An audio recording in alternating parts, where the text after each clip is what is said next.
Supposez que vous arrivez sur cette interface et qu'il n'y a aucune essence de disponible ou de présente. Vous avez deux choix en cliquant sur le bouton Ajouter les essences. Soit vous importez un fichier, donc un fichier CSV au format CSV, soit vous saisissez en manuel. On va se concentrer d'abord sur le fait d'importer un fichier au format CSV. Ici, il vous faudra au préalable, lors de votre inventaire, avoir renseigné les données sur le fichier Excel.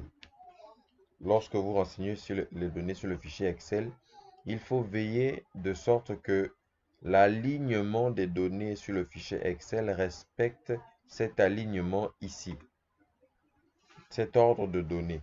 Vous avez la possibilité de supprimer justement cet ordre de données et renseigner exactement ce que vous voulez, l'ordre qui vous sied.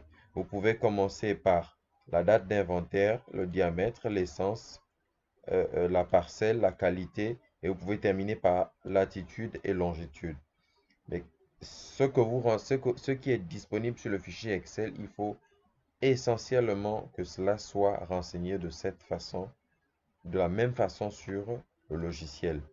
Ici, ça vous permet de sélectionner le format de la date.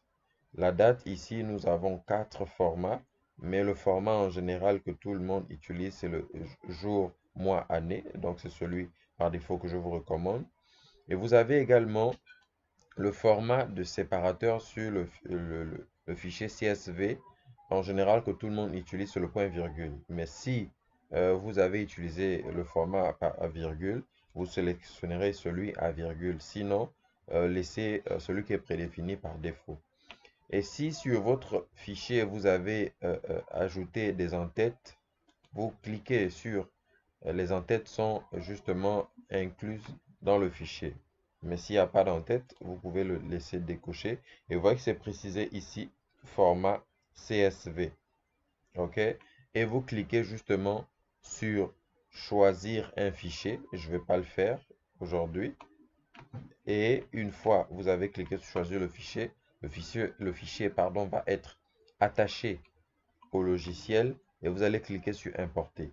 Et quand vous allez cliquer sur importer, l'importation va commencer et toutes les données vont venir justement s'ajouter sur cet espace. Vous voyez ici, on a plus de 6429 pieds. C'est plusieurs pages ici. Donc, ça, c'est la première façon de pouvoir emmener ou ajouter les données, insérer les données donc d'inventaire au niveau du module inventaire.